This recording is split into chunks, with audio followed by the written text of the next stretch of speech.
Okay. So today we're going to talk about these three design patterns. And now let's start with chain of responsibility. Okay, so chain of responsibility, uh, this design pattern lets you to handle the navigation of requests within your system. I mean, if you have some, let's say, sequence of operations, right? And you can handle these sequence by following chain of responsibility.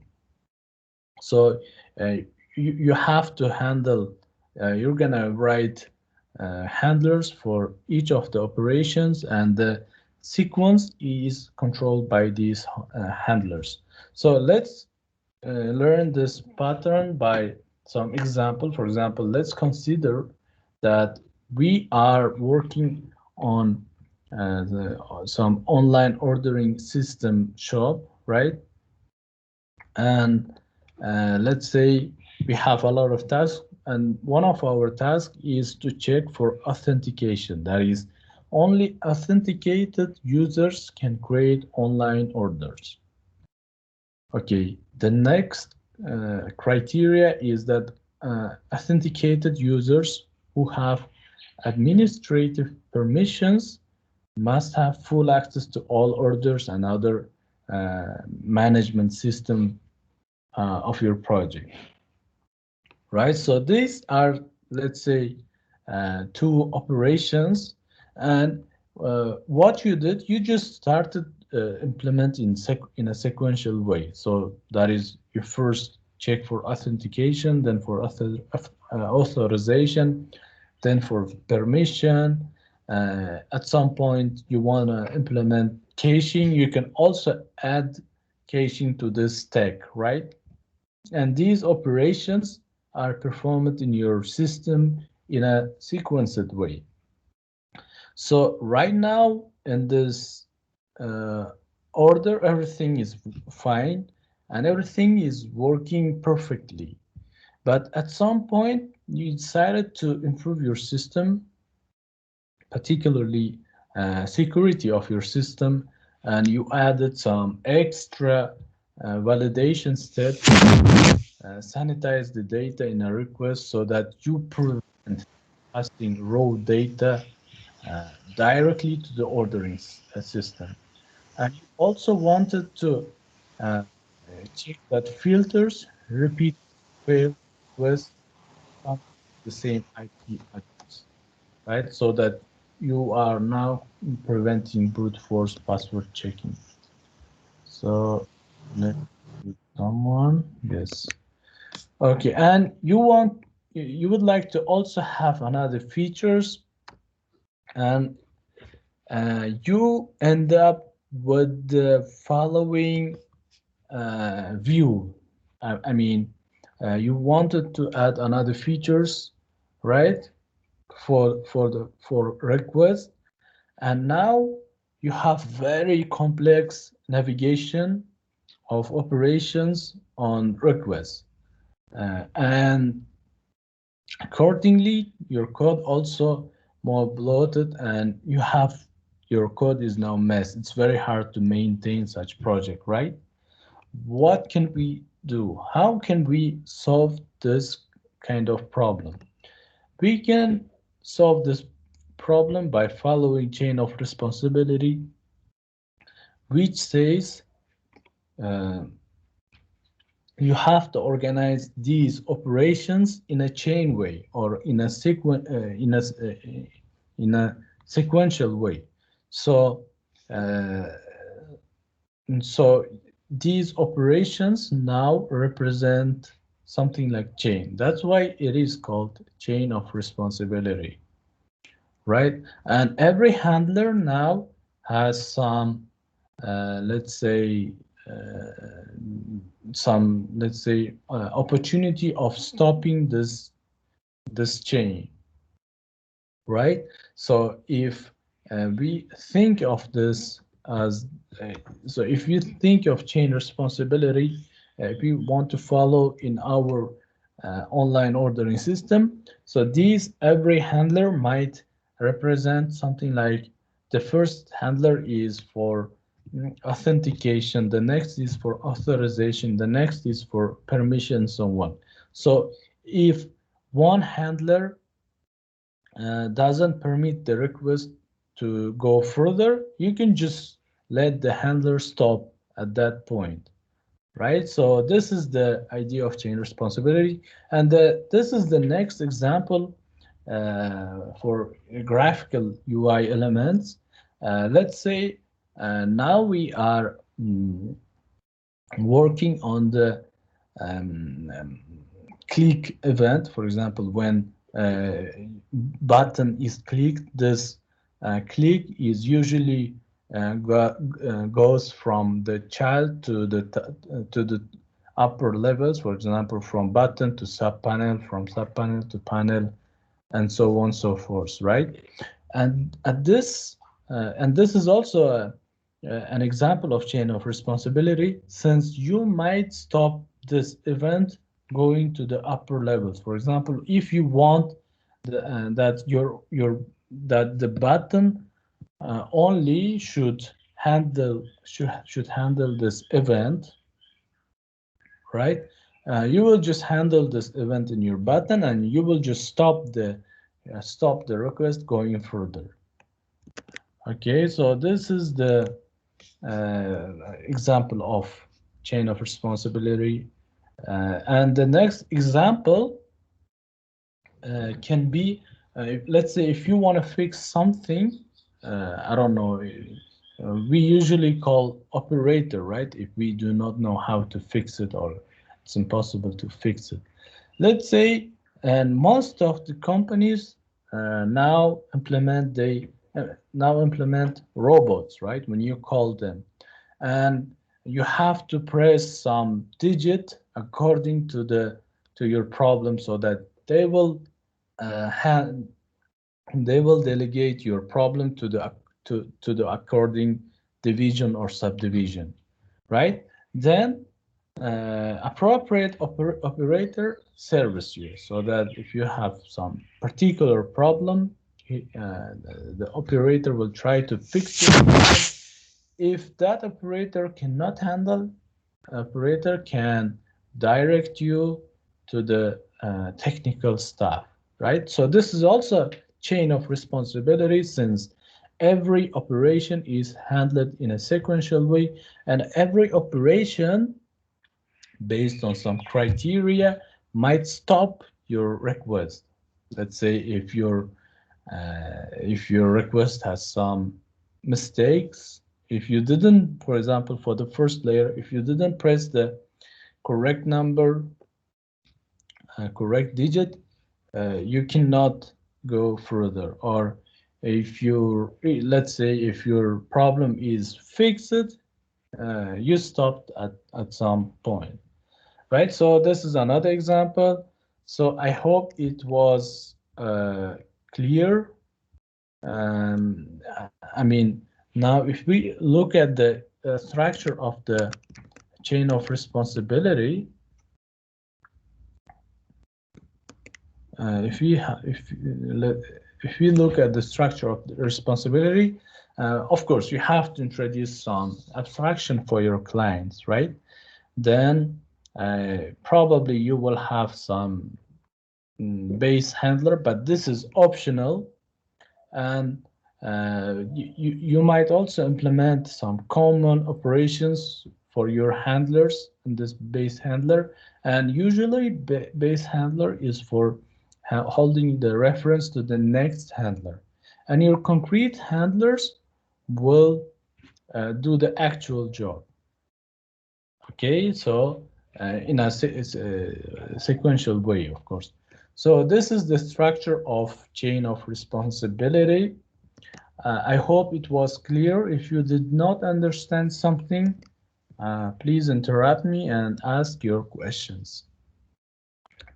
For now, let's go to the next pattern. The next pattern is the command.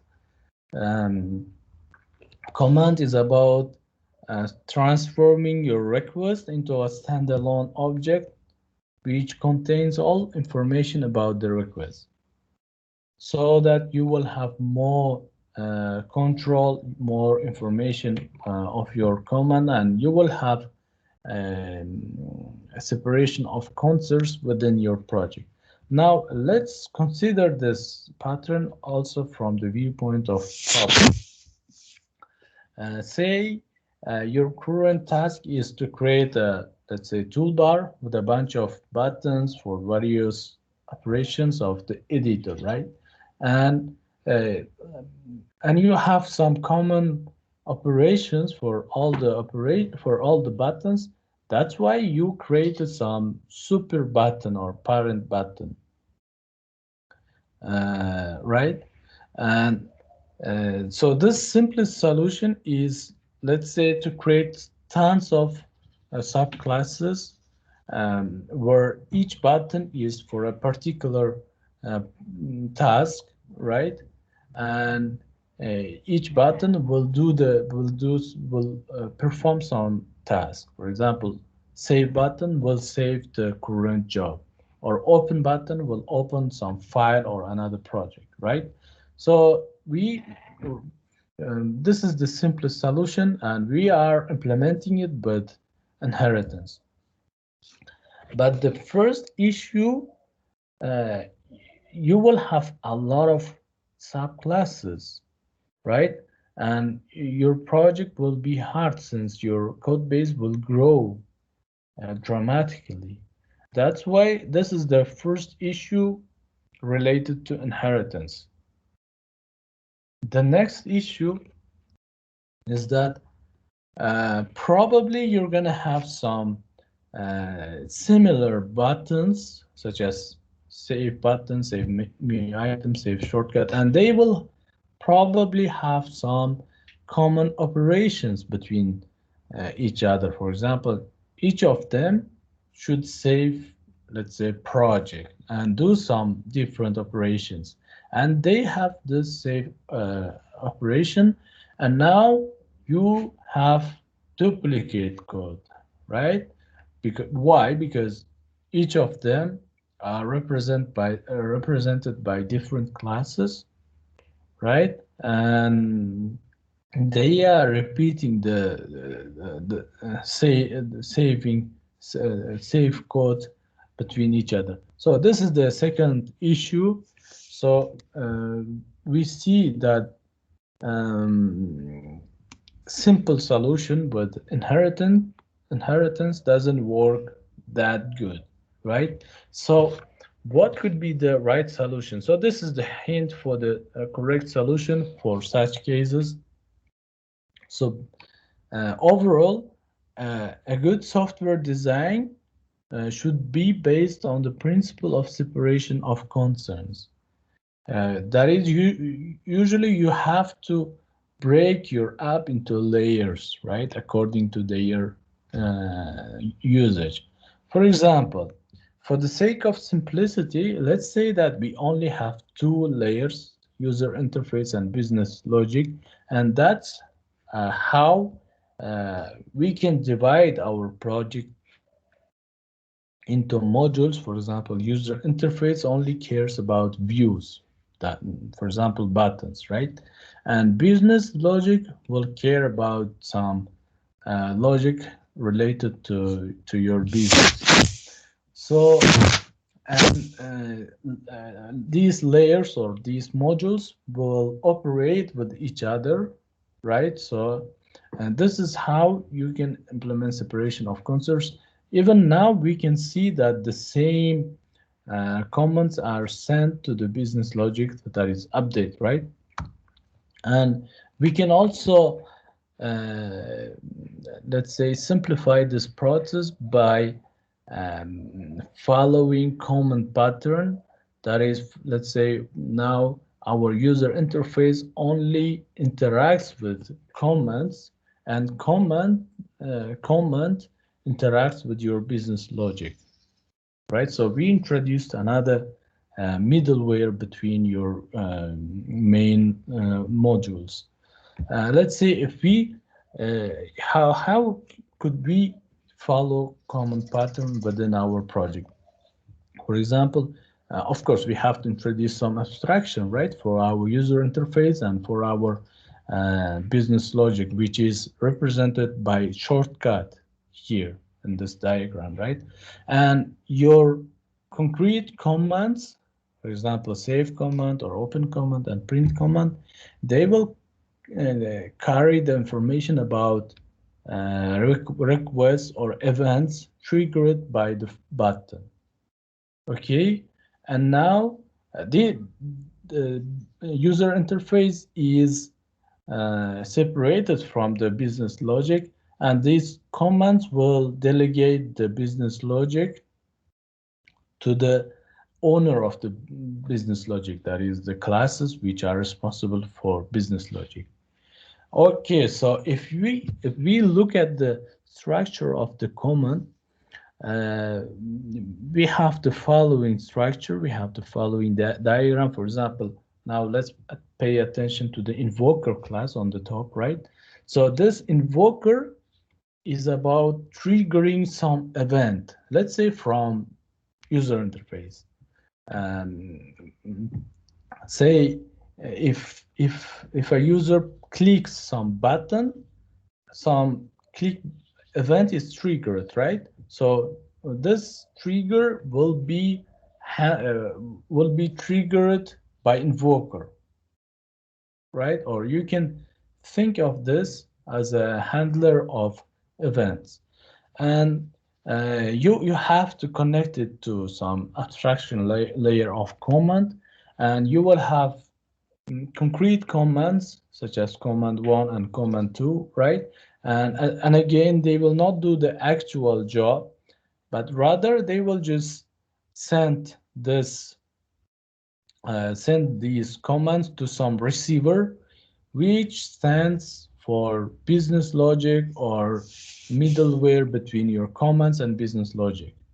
Okay, by doing so, now we are getting rid of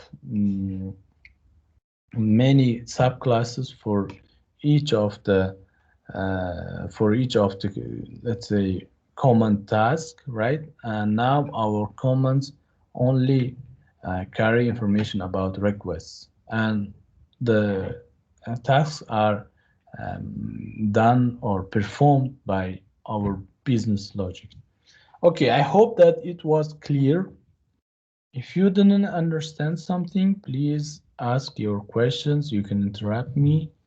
And for now, let's move to the next pattern, which is iterator. Okay, so we work with a collection of data types a lot, right? In our even in our regular life, right? And in programming, this is very intensive task, right? So a lot of our let's say a lot of classes that we are familiar with, such as list, tag, tree, and so on, they represent collection, right? So and we know that collections can be in a lot of different types. For example, in vector on multi-dimension array or in a tree, right? And no matter what type of collection, this collection should provide an access to its elements. Right? For example, let's say tree collection should be iterable by either iteration or breadth first iteration, and so on, even if the collection is the same. So here you have to follow iterator in order to represent some more clean, some more advanced way of implementing iterator. For example, here we have two different iterators for the same tree collection class, right? So even if the elements and their structure is the same, we have two completely different iterator which access the elements in a different way, in different ways, right? So this is, I think this is very, let's say, simple. So collection and how we can access them, their elements. Okay, if we look at the structure of iterator, we can um, represent the following diagram. Of course, let's say we have some uh, abstract iterable collection, right, which represents some collection, and this iterable collection should be connected to some abstraction layer of iterator. So this iterator should provide some basic methods, basic important methods such as get next or hasmo or count and so on. And concrete collection uh, should be connected to concrete iterators. Of course, there might be a lot of concrete iterators for the same concrete collection, and concrete iterators will provide some, let's say, some way of accessing and iterating this collection, this concrete collection. Okay, so this is the structure of iterator.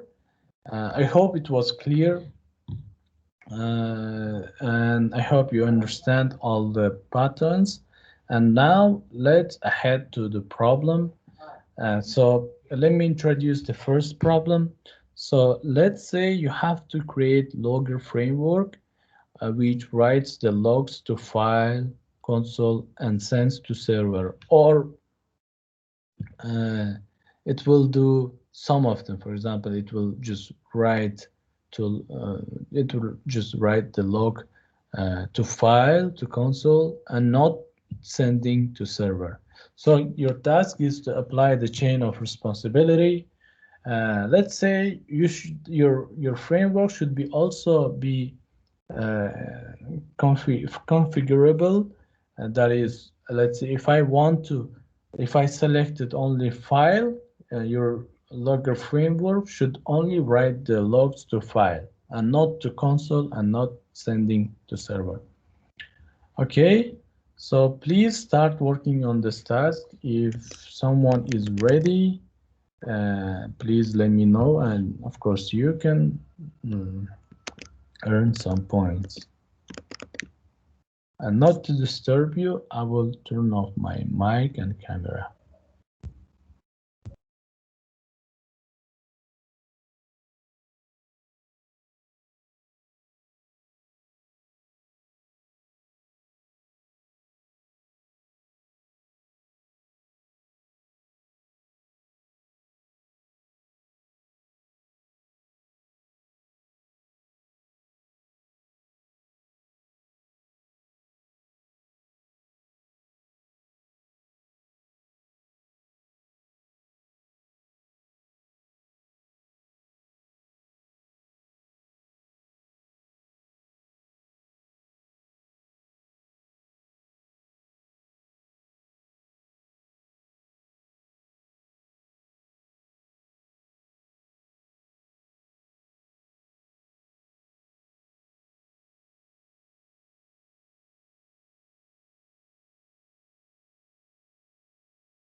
So guys, is anyone ready to present his or her work?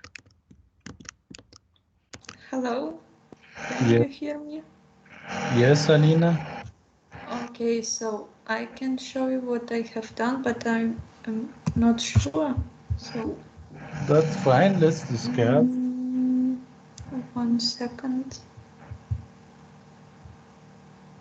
Uh, can you see? No, you can't see. Yes, it is. Yes, yes, now we just see. Mm, so actually,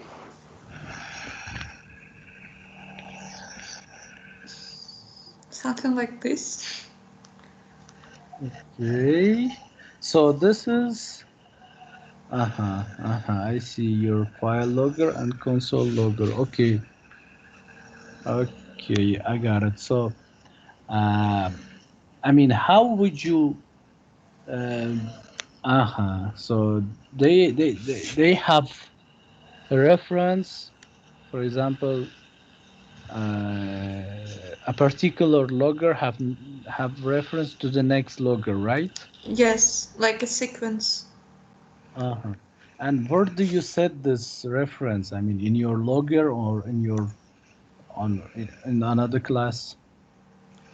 So, for example, I need to create. First, I want to log something into file, and then I can set next logger, for example, console logger, and it will be a sequence. Uh-huh. Okay. Uh-huh. I got it. Okay. I see. Yeah, I think this is correct solution. Okay. So yeah, they will call each other. Thank you for your solution, Alina. And I will note you. Just a second.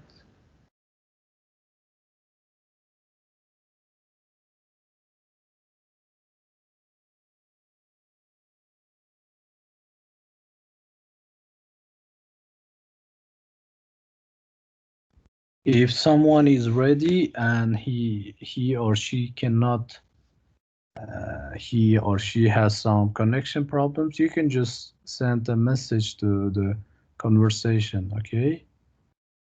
So if anyone is ready, um, we will discuss your solution as well.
Okay, Kirill, let's see your solution. Just a second.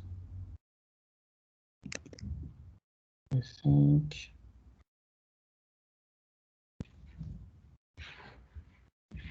Okay, I see. Base logger handler. Uh-huh. Okay.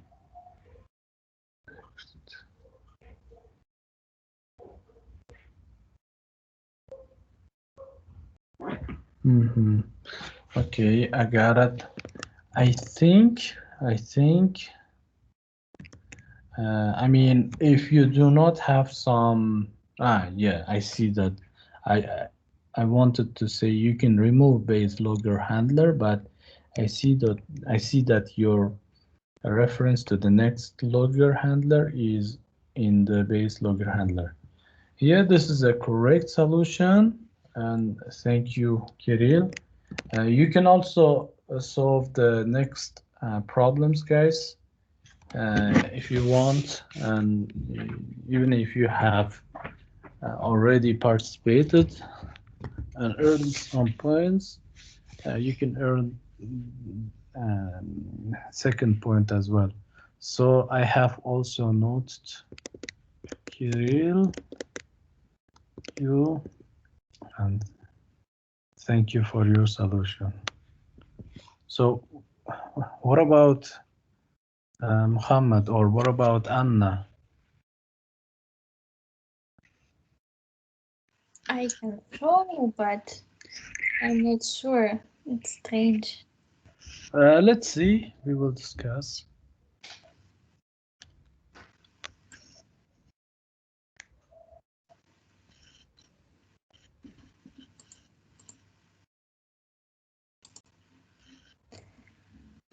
So, like this. Okay. Uh, okay. One comment. Okay, I think we can just implement without base logger. That is, can you uh, change your interface to abstract class? Let's imagine that we have some abstract class, or And what's the purpose of such? we want to have a field, next field to the uh, next logger. Oh, you want to introduce base logger as well, or No, I want to find the abstract class. uh, I think we can take an interface and just write abstract class. yeah, sure. I think you can just remove interface. Yes, yes. We are doing some hacking on the pattern structure, but I hope it should work. So let's introduce another field. Which one? Let's name it next, and the type is logger in your logger abstract class. It's for set next. Okay. I think you can just you, Some okay, edge. you are doing some operations, I see. Um, Okay, yes, next. next. Yeah, It will and be logger.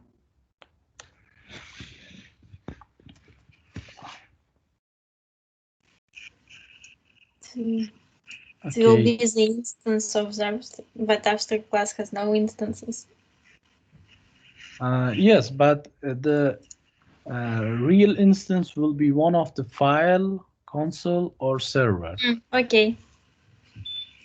Yes, and you can just attach a link to the next, let's say, logger and your abstract class logger. And whenever, if let's say if we have file and console, file will be executed, then it will call the next logger. Okay. Okay. Yeah, something like next or send. You have sent.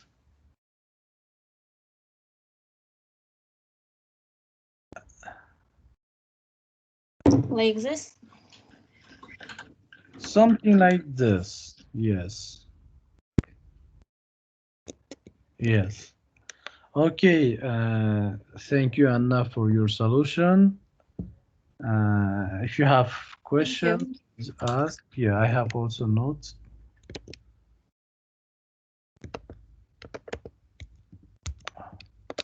Okay.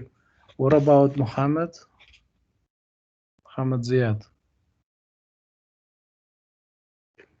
Okay, he is kind of silent. Okay, guys. I mean, I will be here if you have some. Let me. I will also note Kirill. Yeah. So if you have some other solutions, I will be here for the next few minutes. Otherwise, I think we can finish our lab, and but I will be there if you want to solve some problems and show and share your solution with us. But thank you for your participation.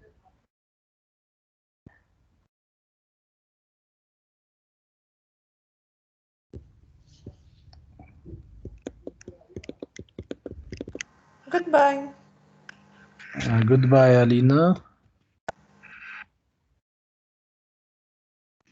Goodbye. Goodbye, Anna. Okay, guys, please let me know if you are here. Kirill, if you are here and wanna show something, please, you can even write in the chat, or if we can finish the lab.